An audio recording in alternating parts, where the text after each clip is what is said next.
I'm Laurah Norton, and this is One Strange Thing, the show where we search the nation's news archives for stories that can't quite be explained.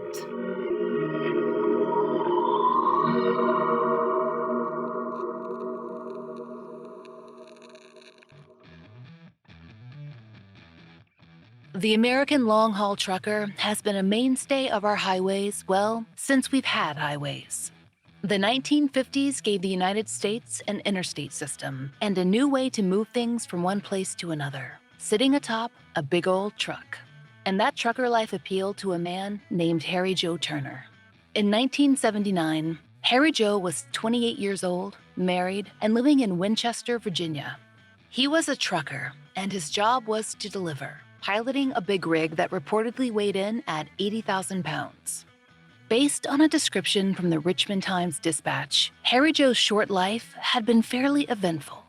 They said he was, quote, an ex-Navy sharpshooter, an amateur boxer, the winner of 24 fights, the loser of 4, and donator of 27 pints of blood.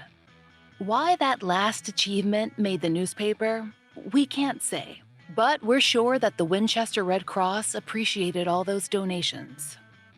In any case, in August of 1979, it wasn't blood that concerned Harry Joe Turner. It was condiments. More specifically, a load of ketchup and mustard that he was to haul from Winchester to Fredericksburg, Virginia. On August 28th, Harry Joe and his truck set out on US 17, prepared to make the 160-mile round trip.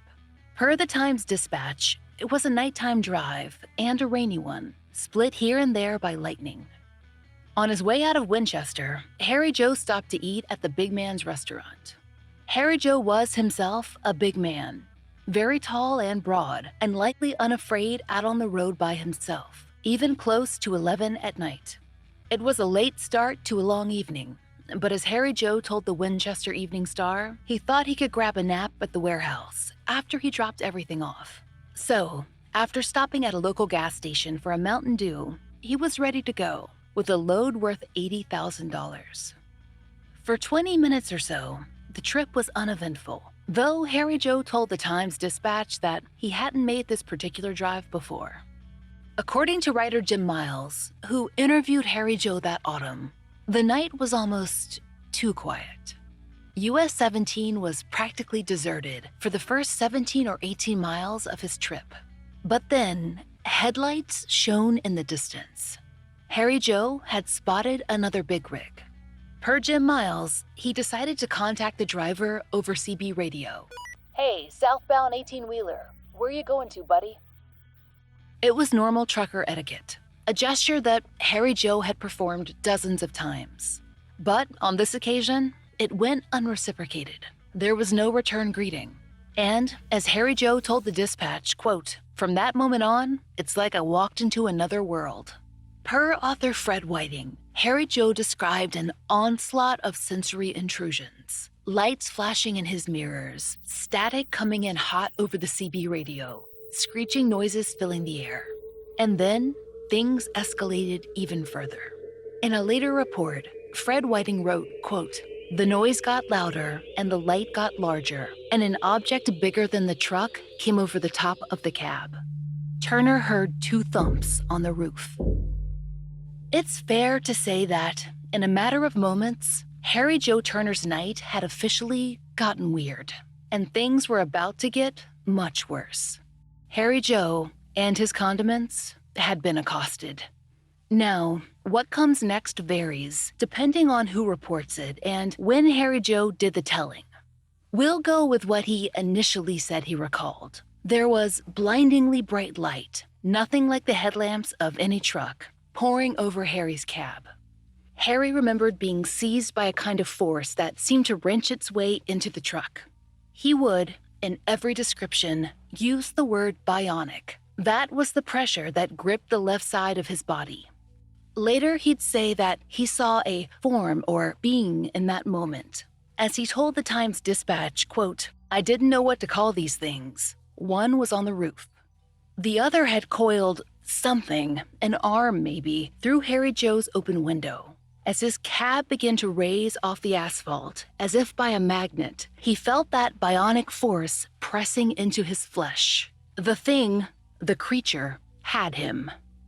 Harry Joe may have been big enough to protect himself on his own, but he also carried a pistol.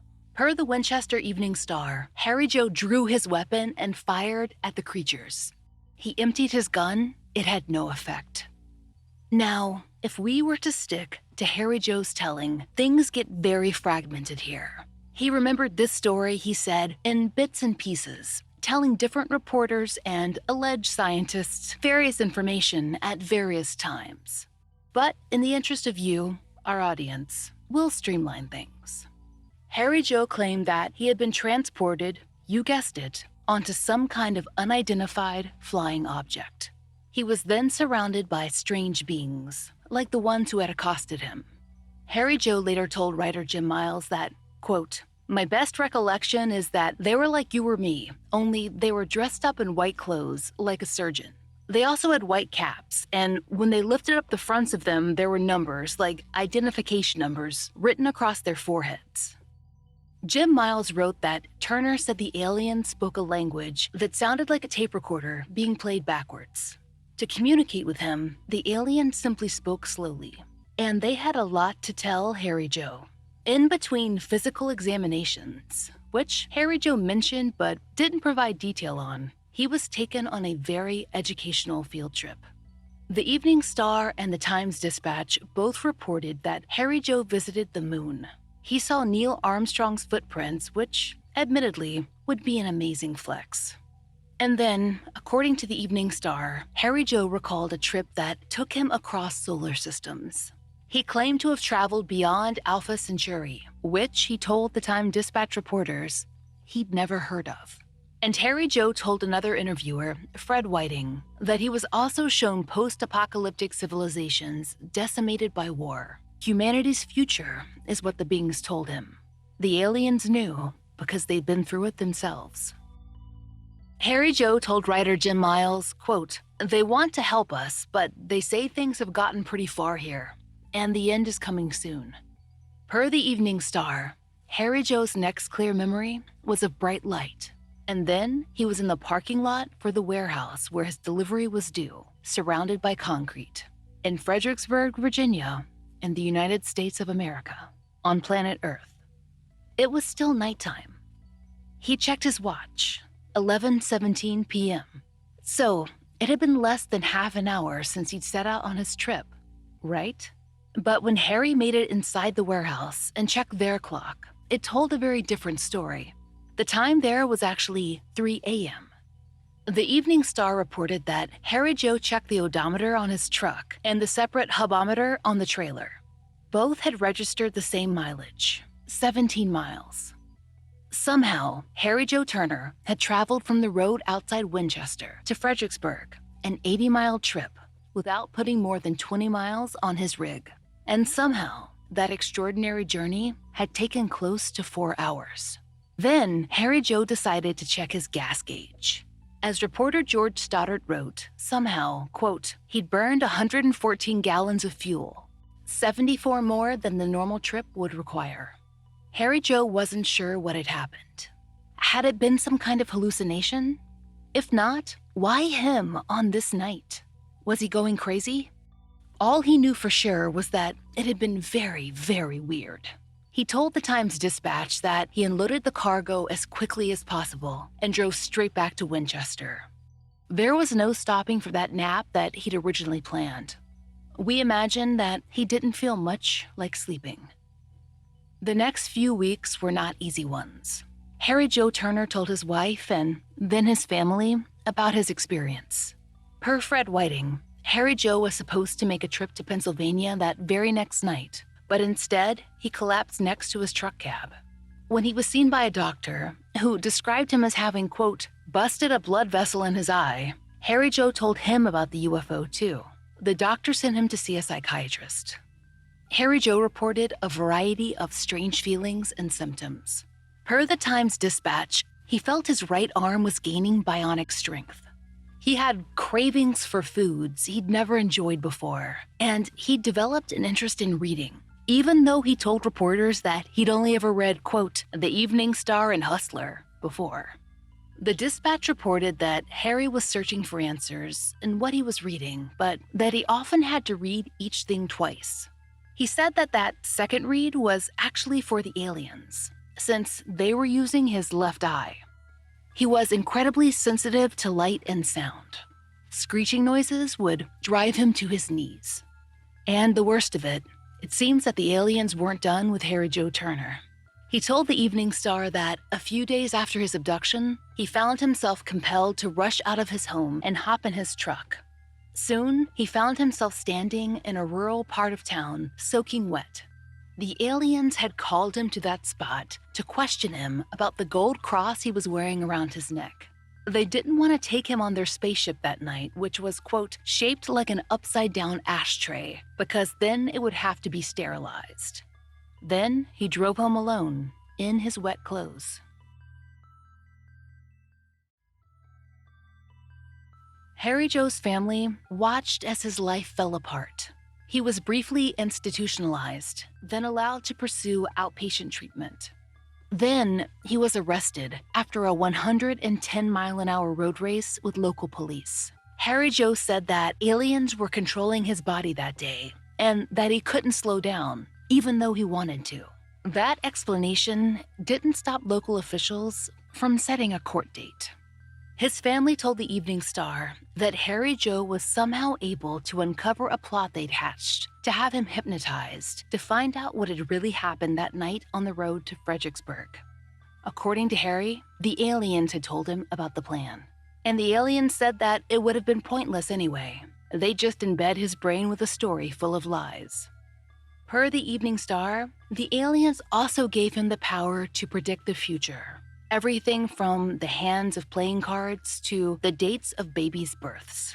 Though everyone in Winchester likely knew of Harry Joe Turner's otherworldly experience, it was not widely covered in the news. In fact, only two newspapers, the Richmond Times-Dispatch and the Winchester Evening Star, seemed to have reported on this story. And it took one strange thing, nearly 6 weeks to track down the latter article. It seems that 1979 was a rarely archived year for the Evening Star, which has since been absorbed into its sister publication, the Winchester Star. When we finally found a library that had a copy, we received a Xerox in the mail, along with an apologetic note from the librarian. The article she sent was partially unreadable, because it seems that someone had snuck into the library and stamped a giant UFO across its middle. Maybe people in Winchester, Virginia, weren't convinced that Harry Joe's story was true. But there were others, researchers and reporters of extraterrestrial phenomenon, who were prepared to take him very seriously. Representatives of MUFON, the Mutual UFO Network, and the slightly more excitingly titled UFO Update, headed to Winchester. We've already mentioned both of these men, Fred Whiting and Jim Miles, respectively. They had their own interviews with Harry Joe. Whiting, in particular, was tasked with judging the veracity of Turner's story. After all, he was MUFON's state section director for Northeastern Virginia. And, based on his reporting, he took that job very seriously. Whiting had read the original Winchester Evening Star article, and later the Richmond Times-Dispatch reporting, but he wanted to conduct his own investigation. Despite his organization's stances, Whiting wasn't out to prove that Harry Joe had been abducted. He was simply interested in the truth. As such, he talked to people in town and gathered as many opinions as he could. Here's a sampling of the quotes he included in his report. Even his own mother said that Harry Joe could occasionally stretch the truth, but something definitely had to happen, or he feels that it happened. His preacher agreed. He was quite distraught. The experience was extremely real to him. I don't think he made it up. And his mother-in-law didn't think that he'd have it in him to carry on with such an elaborate hoax. He might make it up, but he wouldn't take it this far. I don't think he would torture himself for something that wasn't true. But the men who worked with Harry Joe had markedly different opinions. His former employer told Whiting, "He could have made it up. I call Harry a bluff." And at his current job, the terminal's mechanic offered this. Harry Turner is as full of shit as a Christmas turkey. The terminal's manager, Mr. Little, was more elaborate. Harry has what I'd describe as an elephant's mouth and a hummingbird's ass. Why were they so ready to disbelieve Harry Joe? After all, he was said to have proof of his unbelievable journey. The mileage on his truck didn't match the drive that he apparently took. But, according to Whiting, that paperwork had gone conveniently missing by the time that he asked for it. Harry Joe said that he had no idea what had happened to it, and Mr. Little, the terminal manager, didn't have his own records at the terminal for comparison. Whiting himself seems unsure of Harry Joe. The trucker was certainly under extreme pressure. He was generally nervous and had begun to chain smoke. Whiting observed a man who had visited many doctors, but had no diagnosis outside of a possible, quote, conversion disorder. That is, a neurological reaction that can't be explained, but could be tied to a psychological or emotional experience. But had there been an abduction? Fred Whiting's evaluation? Further study was necessary. Whether that ever came, we don't know. Maybe the men around Harry Joe were right. Maybe he had gotten up to something shady that night in August and needed to come up with an explanation for his prolonged absence. And maybe, in the heat of the moment, an alien abduction had seemed like the best answer. Maybe he'd experienced some drug-induced psychosis. Some truckers did use various forms of amphetamines to help them drive through the night. There are lots of answers that make more sense than an alien ship floating above the highway in Virginia and targeting this particular man. Except for one strange thing. The librarian who found that Winchester Evening Star article for us, she stumbled across something else, too. The day after Harry Joe's story was printed, its author published a follow-up, but not about Harry Joe. Instead, he covered UFO sightings from the week before Harry Joe's alleged abduction. Reporter George Stoddard spoke with Linda Evans, a resident of a nearby town.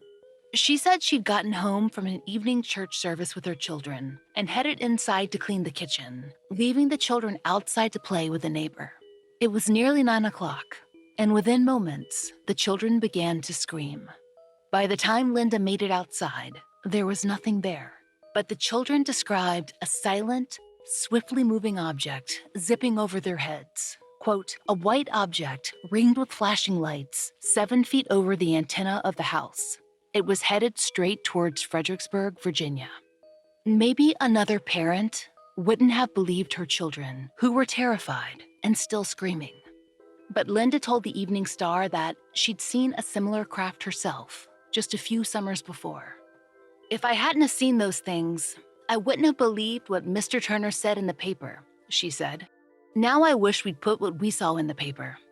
But that's just the thing. Linda was used to keeping quiet. She told the Evening Star, quote, we were afraid that if we reported these spaceships, people would think we were crazy. Back in high school in West Virginia, they taught us that all these UFO sightings were only government testing, and we should not say anything about it because it was secret. Linda wasn't the only person who saw a UFO that night. Per the Evening Star, other calls had come in. So maybe poor Harry Joe's experience was more extraterrestrial than most gave him credit for. And maybe he did get a glimpse into our future. Maybe Harry Joe Turner reacted like many of us would. Maybe he just couldn't handle it.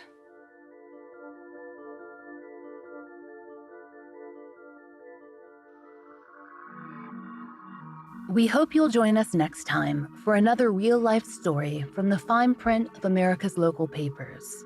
From the lives of regular people, just like you and me, except for one strange thing. Oh, and strangers. One Strange Thing is an entirely independent production. To support the show, and to hear more of the entirely true and enticingly peculiar, join us over on Patreon. There you'll get ad-free early releases of our regular episodes, a full-length bonus episode every month, and plenty of other fun content. We hope you'll check it out. Please stay tuned for a moment to hear a promo from one of our favorite shows. We hope you'll give them a listen.